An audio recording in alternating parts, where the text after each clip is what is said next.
Olá pessoal, tudo bom com vocês? Hoje eu estou aqui para conversar com vocês sobre anexos no Fluig. É um tema que traz muita dor de cabeça para a gente, porque o Fluig trata anexo como um e-mail. Você fez o seu processo, joga os arquivos lá dentro, manda para a próxima atividade e o próximo usuário que lute para saber o que é cada arquivo. Se você quiser um pouco mais de controle, o Fluig ainda oferece algumas ferramentas ali no Eclipse para você colocar regra de anexo, dizendo assim, tem que ter 2 anexos aqui, tem que ser PDF, mas é só isso. Você não consegue fazer um vínculo, falar, esse anexo é o CNH do usuário. Ou então eu tenho uma tabela pai-filho com 5 itens ali e eu quero um anexo para cada item. Como que eu vou brigar isso? E o pior, que a TOTUS anunciou o Fluig 2.0 Voyager agora para agosto. E eles anunciam com um sorrisão falando assim, estamos dando mais carinho aos anexos, mais cuidado. E o que é esse cuidado que eles estão dando? Exibir os anexos na central de tarefas. Toda essa parte de UX que a gente precisa no formulário fazer os vínculos, esquece, isso não tem no Fluig. Por isso, eu trago para vocês 2 métodos que eu vejo a comunidade utilizando para tentar fazer essa amarração entre formulário e anexo. E mostrar um pouquinho sobre a parte ruim e a parte boa de cada uma. Então, vamos lá!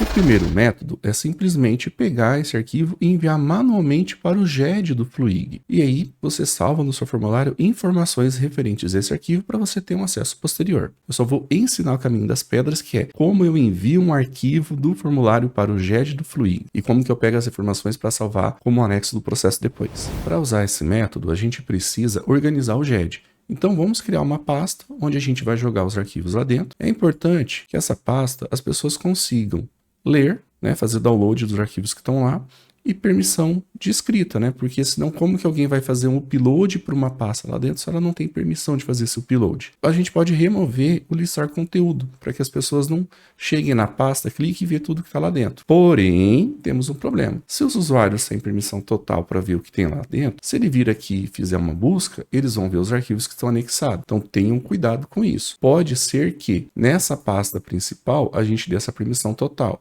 mas eu tenho um subprocesso aqui que eu vou criar e nesse daqui eu não queira que todo mundo tenha permissão. Eu posso tirar a permissão, é só desmarcar aqui herda herança, desmarco aqui e vou falar, o grupo X tem permissão. A gente pode fazer esse ajuste fino em cada pasta. Fiz um formulário bem simples só para mostrar para vocês como que funciona o upload. Por que só isso? E toda a parte visual vocês vão ter que tratar de alguma forma com o usuário. Porque não adianta eu colocar o input file aqui que ele não vai salvar.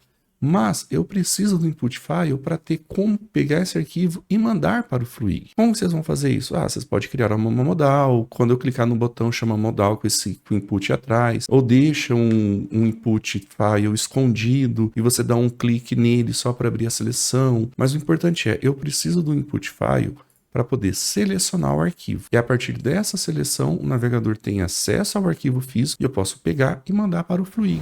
E agora vem uma parte importante. Como funciona mandar um arquivo para o GED do Fluig? Ele é composto de 2 etapas. A primeira a gente faz o upload para o Fluig. Quando a gente faz o upload, ele fica salvo numa pasta temporária do meu usuário. Depois disso, eu tenho que chamar a API do Fluig mandando criar um documento. E é nesse momento que eu dou um nome, falo onde ele vai ficar salvo, dou todas as propriedades e indico quais são os arquivos físicos que serão salvos nessa pasta. Então, bora para o código que parece difícil, mas é bem tranquilo. Função simplificada, só para mostrar como que faz o upload e cria o documento. Primeiramente, vamos pegar o input file e acessar o arquivo dele. Primeiro item. O Form Data vai ajudar a gente a fazer o upload muito simplificado.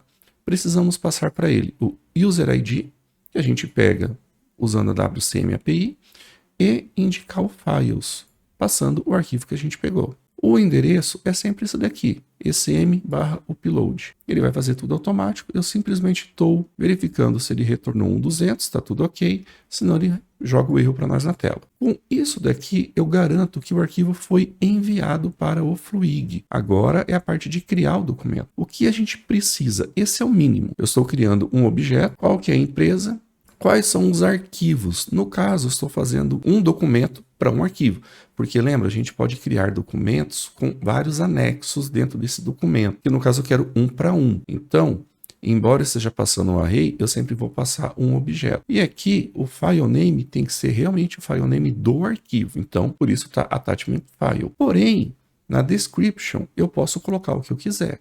Se ao invés de colocar esse attachment file, eu colocar meu nome ou meu documento, quando eu fizer o upload, vai ficar desse jeito. Vou mostrar para vocês, depois a gente faz um teste automático. Parent ID é o folder onde nós vamos salvar, ou seja, é o folder que eu criei lá no GED, pensando em receber os anexos desse processo. Immutable, eu estou dizendo que eu não quero que seja possível mudar, não quero que seja privado e estou habilitando o download dele. O documento criado, né, o que eu preciso, nós vamos chamar a API de criar documento. O que eu passo para essa API? Simplesmente dizendo que eu quero receber um JSON e mando o objeto em JSON para eles. Retornou tudo ok? Ótimo, vou retornar o JSON, vou jogar na tela. Deu erro, a gente vai saber também. Vou copiar essa função, vou vir aqui no meu formulário, inspecionar para acessar o contexto do interno aqui, colei.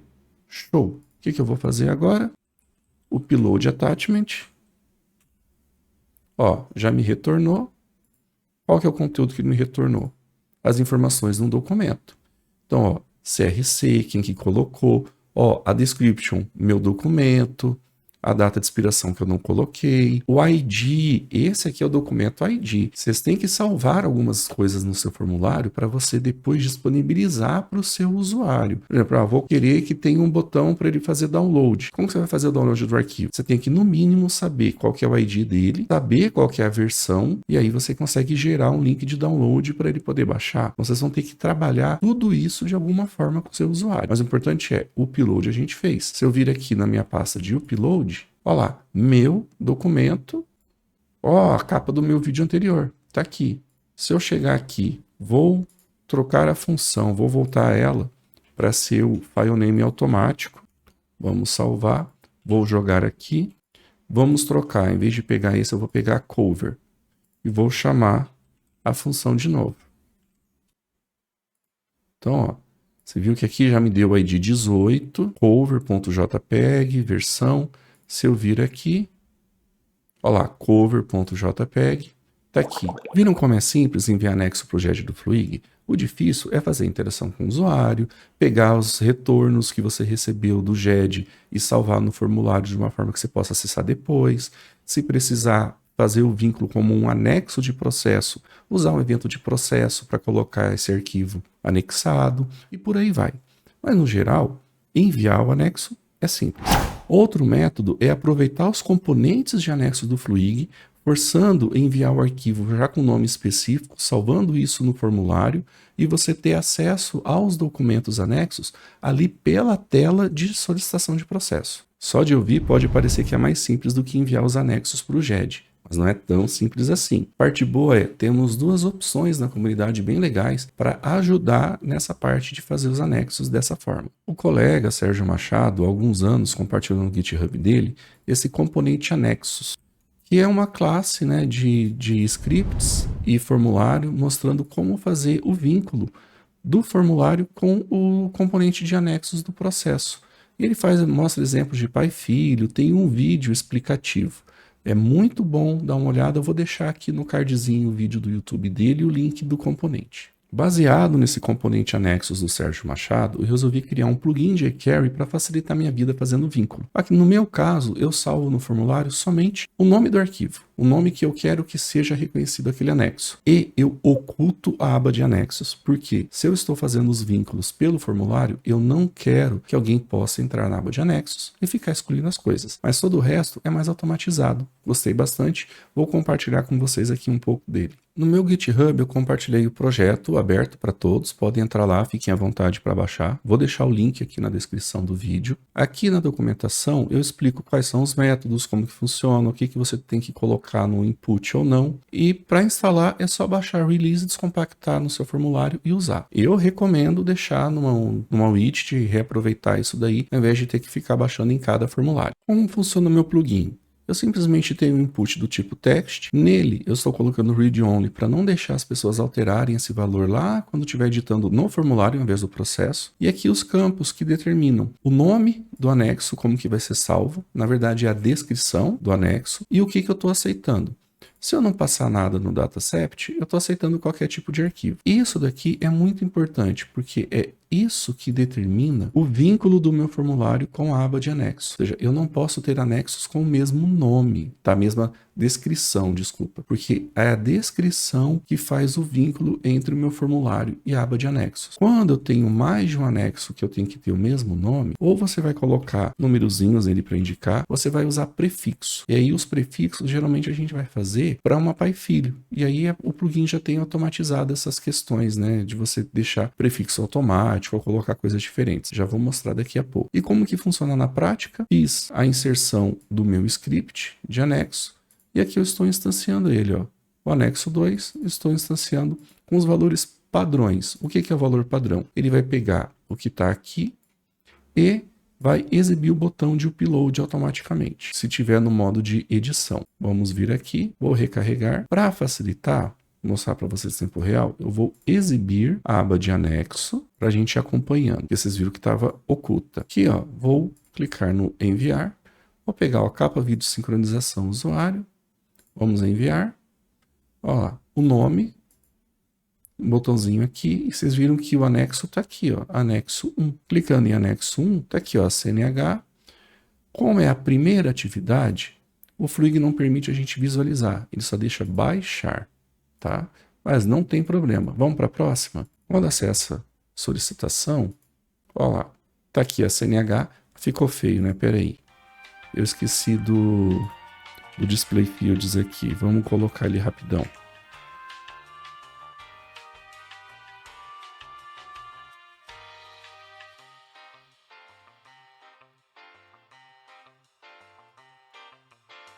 Muito mais bonito assim, vamos recarregar. Então tá aqui, ó, o anexo, bonitinho aqui. Viram que sumiram a minha de anexo de novo.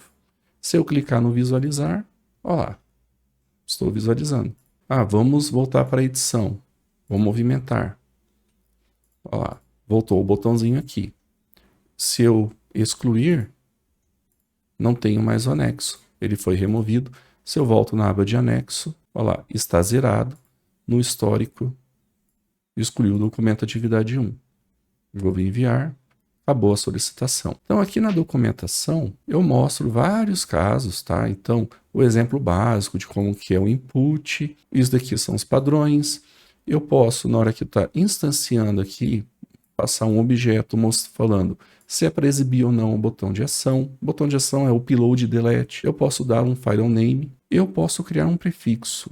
Então, se eu falar que esse prefixo é um true, um boolean true, toda vez que ele fizer o upload desse documento para o anexo, ele vai colocar um número na frente aleatório. Caso eu coloque uma string, ele vai usar isso daí de forma fixa. Então, se eu chegar aqui e simplesmente fazer isso aqui, ó, prefix name true, vamos upar e vamos instanciar uma nova solicitação.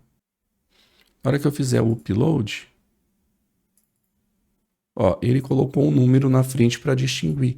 Então, quando eu estiver usando o pai e filho, é dessa forma que a gente vai fazer para não ter perigo de um arquivo bater no outro. E o plugin faz esse cuidado, tá? Toda vez que ele vai fazer um upload, ele varre a lista de anexos, verifica se já existe um com o mesmo nome. Se já existe, ele não deixa fazer o upload. E o accept, né, que eu falei, a questão dos botões.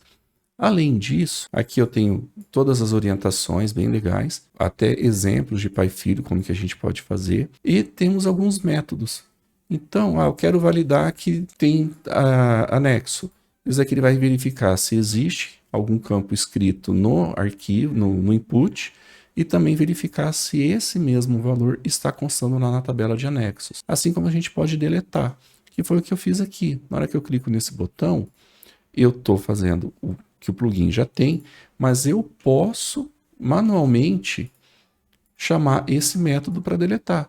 Então, estou fazendo um delete de um pai e filho, eu vou deletar todos eles. Nessa etapa eu quero exibir um botão ou não, eu posso chamar os métodos para fazer isso. Então aqui eu tenho até um exemplo, ó, como que eu estou removendo o pai e filho. Dentro dessa pai e filho, eu coloquei todos os campos anexos com a classe anexos. Então na hora que eu removo o item, eu estou chamando, ó, todos os anexos, e estou passando o método delete, tá? Então tá bem explicadinho, tem bastante coisa e é uma boa opção para se usar para essa questão de anexos no processo. Outro problema que temos para os dois métodos é que no mobile, no aplicativo MyFluig, as pessoas sempre vão ter acesso a aba anexo, a gente não consegue ocultar. Então pelo mobile, a pessoa vai conseguir entrar lá, deletar alguma coisa e não tem o que fazer. Então, dependendo do nível do seu processo, da dificuldade que for, talvez você tenha que desabilitar o mobile ou fazer um trabalho muito bom com as pessoas para não deixar elas mexerem no anexo pelo mobile, né, direto na aba de anexos. É tudo que eu queria para falar por hoje. Acho que me estendi demais como sempre, mas tá aí. Um ótimo abraço para vocês, até a próxima. Dúvidas, sugestões, comentários, deixem aí e aquele curtir maroto para nós. Valeu!